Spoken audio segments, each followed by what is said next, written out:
세 번째 과학 뉴스는 이제 뚱뚱한 고양이의 건강 상태는 괜찮은지, 고양이의 비만과 건강의 상관관계에 관한 연구 결과인데요. 동물과학저널 저널 오브 애니멀 사이언스에 소개된 내용이라고 합니다. 저도 집에서 고양이를 기르는 집사인데요. 집사라면 누구나 마찬가지겠지만 건강 문제 때문에 고양이의 비만에 많이 신경을 씁니다. 다이어트 사료를 먹이기도 하고요. 관장님, 이 연구가 어떤 내용인지 참 궁금하네요. 그러니까 먼저 이제 고양이를 키운다는 것에서 되게 부럽습니다. 저만 보면 저만 고양이가 없어요. 주변에 다 고양이 있는데요. 그러니까 저희 고양이가 없는 이유는 그냥 저희에게 좀 알레르기 때문에. 그렇죠. 참 맛있기는 합니다. 예. 그러니까 연구 내용은 어떻게 보면 당연할 걸 수도 있는 것 같아요. 과식 많이 먹으면 과식이 고양이의 소화와 그다음에 장내 미생물 군집에 어떤 영향을 미치는지를 밝히는 연구였습니다. 이 연구를 통해 얻은 더 많은 이해는 반려동물의 비만과 이와 관련된 건강 문제를 예방하는 데 도움이 될 수 있을 것 같아요. 그러니까 새로 이번 연구에 따르면 고양이 집사는 고양이를 행복하게 키우고 싶어 하지만 풍부한 음식과 간식을 제공하는 것이 결코 올바른 방법은 아니다라는 것을 말합니다. 일리노이 대학교의 어바니 샴페인 캠퍼스의 연구진은 과식과 과체중이 고양이의 소화 시스템과 장내 미생물에 미치는 영향을 조사했습니다.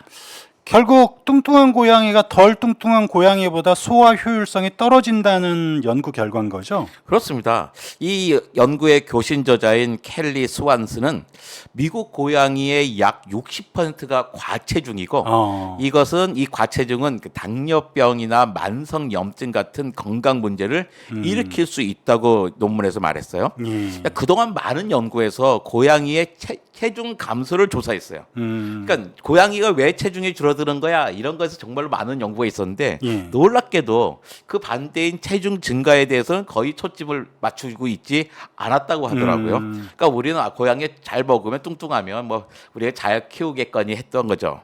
그래서 연구팀은 고양이의 과식과 체중 증가로 인한 과식과 체중 증가로 발생하는 대사 및 위장 변화에 대해 자세히 알아보고 싶었다고 합니다.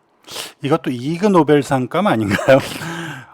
근데 이런 걸 어떤 과정을 통해서 연구 결과를 도출을 했나요? 그러니까 연구진은 중성화 수술을 받은 성체 암컷 고양이 11마리를 모집했습니다. 2주 동안 이제 기준치를 측정했어요. 그러니까 정상적인 들 하는 거죠. 그래서 표준 건조 고양이 사료를 먹였습니다. 그러니까 2주 동안은 이제 표준적으로 먹이면서 이 정상적인 상태를 딱 측정해 놓은 다음에 그 다음에 무려 18주 동안 원하는 만큼 먹게 해준 거예요. 원하는 만큼 먹도록 하고 정기적으로 피와 배설물 샘플을 수집하고 신체 활동을 모니터링 했습니다. 그러니까 다 똑같아요. 똥, 오줌, 피 갖고 그냥 검사를 하는 거죠. 그 다음에 얘가 어떻게 활동하는지를 다 여러 가지 다 카메라로 찍어서 관찰한 거예요. 이 연구진은 그러니까 20주간의 연구 기간 동안 그러니까 대변 배출량, 위장관 통과 시간, 소화기관을 통과하는 시간, 그러니까 영양소 소화율, 장내 미생물 구성의 변화를 분석했습니다. 그러니까 고양이들은 즉시 음식 섭취량을 크게 늘리고 체중이 증가하기 시작했어요. 그러니까 마음대로 먹게 하니까 일단 고양이들은 자제하지 않고 정말 먹고 싶은 만큼 먹었습니다. 그러니까 어떻게 해요? 먹은 만큼 찌는 거예요. 체중이 막 증가하기 시작했어요. 연구 시작 당시 고양이의 평균 신체 상태 점수 BCS라고 하는데요. 왜 우리는 체질량 지수 있잖아요. BMI 있잖아요. 사람에게 BMI가 있다면 고양이에게는 BCS가 있었는데 이게 9점 만점에 5.41점이었어요. 연구 시작 전에는.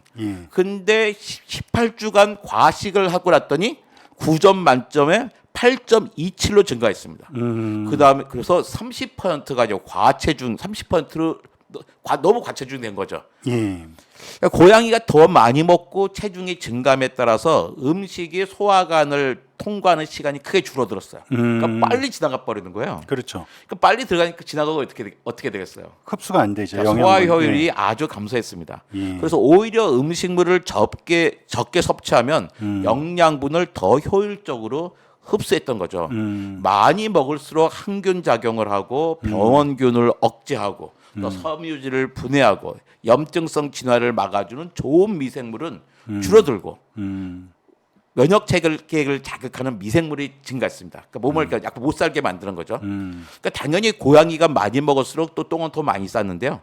그러나 고양이 대변은 pH가 낮아져서 산성이 높아졌음을 이제 보여줬습니다. 아, 뚱뚱한 고양이는 이제 건강에 적신호가 켜질 가능성이 더 높다. 뭐 이런 내용인 것 같습니다. 결국 고양이도 사람들처럼 건강을 위해서는 적절한 식사량 조절, 뭐 이런 체중 관리 이런 게 필요하다는 내용이네요. 그러니까 어떻게 보면 당연한 건데요. 근데 해석은 좀 복잡합니다. 흥미롭게도 체중이 증가했다가 해서 고양이의 신체 활동 수준이 낮아지진 않았어요. 그러니까 사람은 확실히 다르잖아요. 우리는 체중이 늘어나면 신체 활동을 바로 하잖아요. 네, 둔해지죠. 예, 근데 고양이는 체중이 그렇게 늘어도 30% 늘어도 활동은 제대로 했던 거예요. 그래서 연구팀을 이것을 어떻게 해석할까 막 고민을 하고 있는데요. 이것은 개별 고양이의 환경 그리고 주인이 고양이와 얼마나 상호 작용하는지에 따라서 달라질 수 있다고 이제 생각하고 있습니다. 아, 그렇군요. 많이 알게 됐습니다. 집사로서 도움이 되네요.